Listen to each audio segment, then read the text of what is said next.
Did it worry them that a 19-year-old had an AR-15 while he was depressed?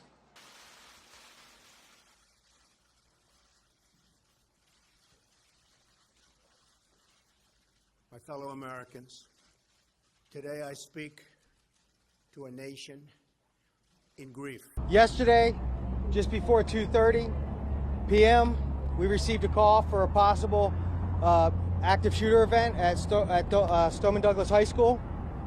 As we started our response, we really weren't sure if this was a real event or not. We get calls like this once in a while, and they turn out to be non-real calls, which is a good thing.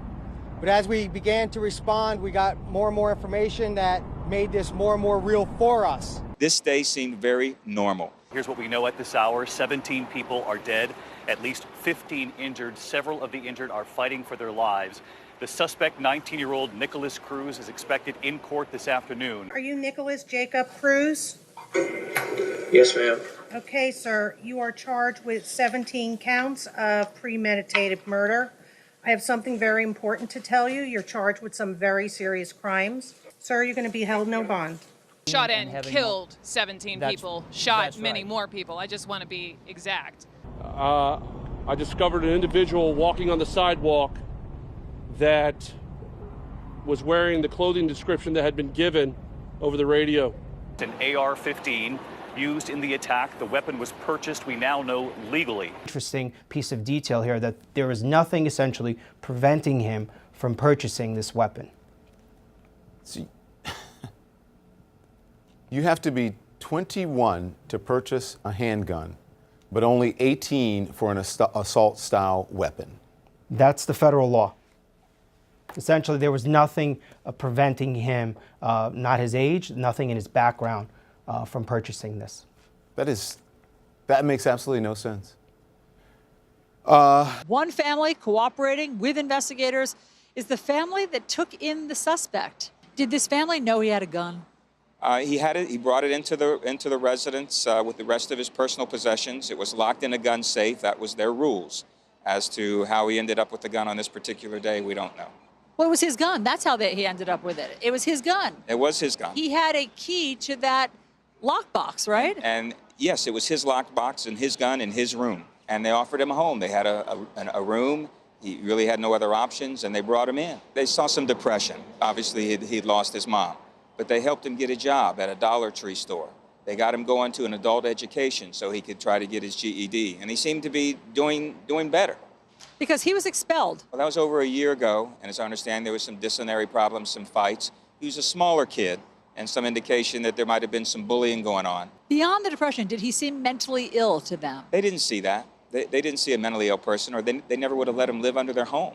These folks opened their home out just to try to help the young man because he really had no other place to go. Their son was here at this school during the shooting, didn't know anything about it. He was a student here. He's a student here now. He's a current student here, and he was there at the time of the shooting. Right, and didn't know anything about it. And there are texts between the two of them earlier in that day, and there's nothing ominous. What did those texts say? Just how you doing, what's going on, yo, you coming over later, that kind of stuff. Nothing to indicate that anything bad was going to happen. Is it possible their son was a target? We don't know. We don't think so. At least they're wondering, why is it that when he expressed the words he used about killing, the pictures that he used of the weapons, why is it that no one went to police to report this? He certainly right now was not on the radar of the police, but certainly when you look at the type of items he was posting, open for anyone to see on Instagram, it raises a lot of questions for police as to why no one reported him. And the sheriff sort of stressed this tonight. In his last press conference of the evening, he said, you know, this whole idea of you see something, say something. I don't know everything about weapons, but what I do have is common sense. So you can get a handgun at 21 years old, right? But at 18, you can buy an assault-style weapon. You can't buy a handgun when you're 18. What is the sense? Can you please, I really want to know this, and I don't mean to be facetious about this. What is the logic behind that? How does that make sense?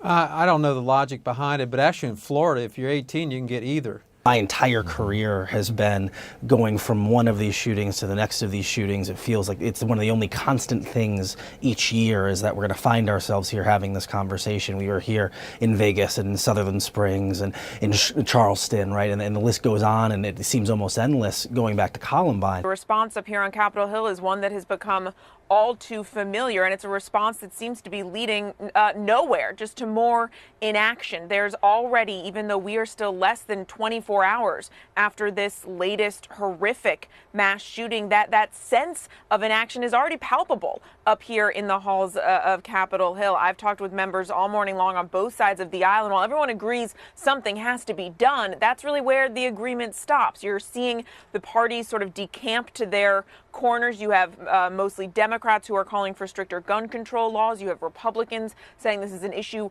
of mental health. But even within those corners, you aren't hearing a lot of coalescing around actual specific action that can be taken here on Capitol Hill. This is what we train for. We hope this never happens. But I just want to thank them. I want to thank them for all their services and everything that they do. And my condolences to the family that have loved ones that have been lost. He murdered 17 people and badly wounded at least 14 others.